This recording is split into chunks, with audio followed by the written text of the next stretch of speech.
Ang layo na ko nila, oh. Tingnan mo, nandoon na yung anak ko. Nagwo-walking kami, morning walking sa aking alagang husky Siberian na si Pau Pau. Love na love ko yan. Ayan, excited si Joy. Dagan-dagan si kaadso. Dahil yan ay simhot-simhot na si Ja. Ganyan naman ang aso. Simhot-simhot na siya. Yaan na. Ang kulit na naman yan si Ja. Tapos ayun, lakad na naman may. Papunta kami sa pinakadulo niyaan.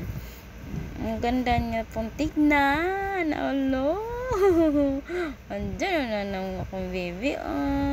Ayan na siya. Gusto man yan, madagan yan eh. Naku, mahila ako sa kanya. Ang lakas talaga niya. Ayan, gusto niya yun, takbuhan. Lagi-lagi kami ng ganyan takbuhan. Ayan. Ito, kalmado na siya dito. Ganyan yan eh. Pag na gusto niya na magwo-walking talaga. Ang ganda po niya tingnan pag nagwo-walking kami. Ang bid niya, nasa gilid lang siya ni ate niya. Ayan. Ayan, ang aking baby talaga. Gusto niya yung mamamasyal. Ayan na, saya-saya. Dila-dila nila. Ano yan? Simhot yun. Asan ka papunta pa? Wow, andito lang ako sa likod mo.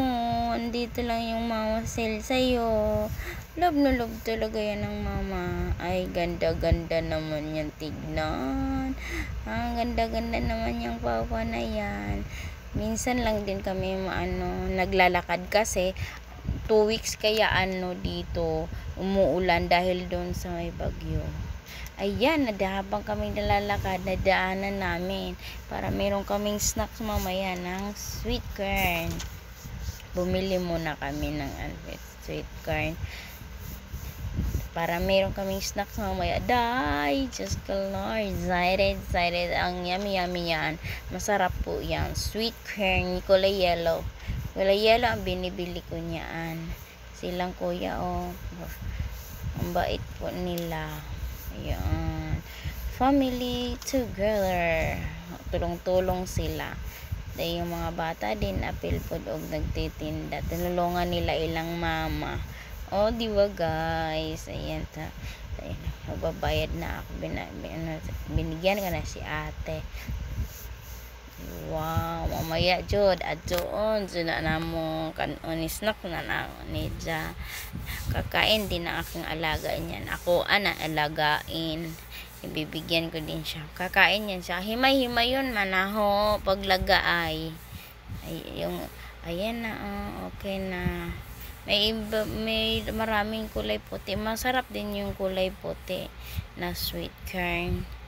Nag-intay ragod siya sa akin. Ang bait. Tumitingin ragod siya sa amin na pag mahaba-haba yung lakad niya ganyan talaga yan siya. Hinihingal ko, wawa naman kung baby na yan.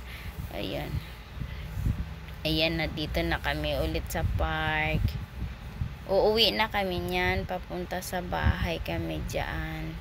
Ang aking baby pa po na yan gusto niya ang lakas ka talaga yan eh. Ayan, gusto niya tumakbo. Ayan, madala jud ko ni Ja. Gusto niya takbuhan.